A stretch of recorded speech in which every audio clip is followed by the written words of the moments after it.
Magandang umaga po sa ating lahat. So, bale dito ay magbababa kami ng transmission strainer o parang magbababa kami ng buong transmission kasi masyado kaming madami.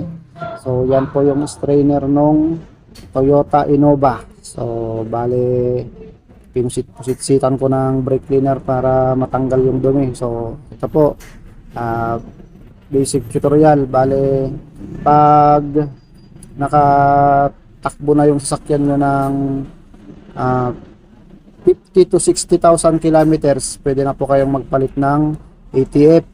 Mas maganda kung maisabay nyo na rin yung kanyang strainer. So yan po yung kanyang oil interval ng transmission oil. So dito ay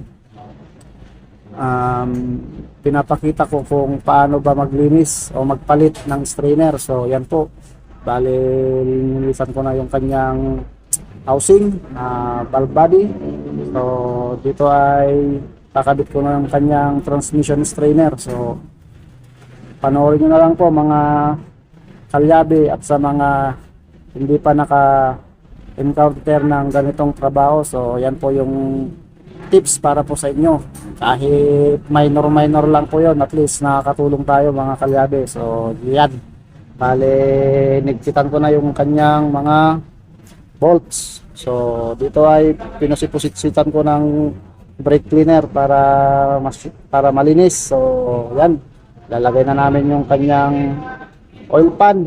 So dito ay linagyan na namin ng tourniquets. So yan, panoorin nyo na lang po hanggang sa dulo para po makita nyo rin kung paano po gumamit ng ATF exchanger na ang sinasabi ay ang isa pang pronounce is dialysis. Kumbaga sa tao may dialysis, meron din naman sa sasakyan. Yan, bali dito ay kinargahan na namin ng ATF. So bali ang recommended na ATF dito sa Toyota Innova na to is WS.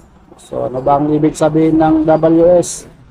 World Special. So ATF World Special ang nilagay naming ATF, gawa ng yung ngayong nakalagay sa mismong manual ng sasakyan. So yan, bale dito ay natapos na rin. So yan, sineset up na namin yung connector ng ATF machine. So dito nyo po makikita kung paano po gumamit ng ATF machine. So yan, simple lang. Bale tatayo ka lang sa harap ng machine. Ayan, yan, pasilip-silip ka lang dyan. Tapos dito ay may titignan ka kung napuno na ba o nagre-drain ba siya, ganon. So yan, kung napanood mo po ang aking video, like and follow and share na lang po para makita rin ng ibang kalyabe and mga ibang ka-viewers. Maraming salamat po and God bless all.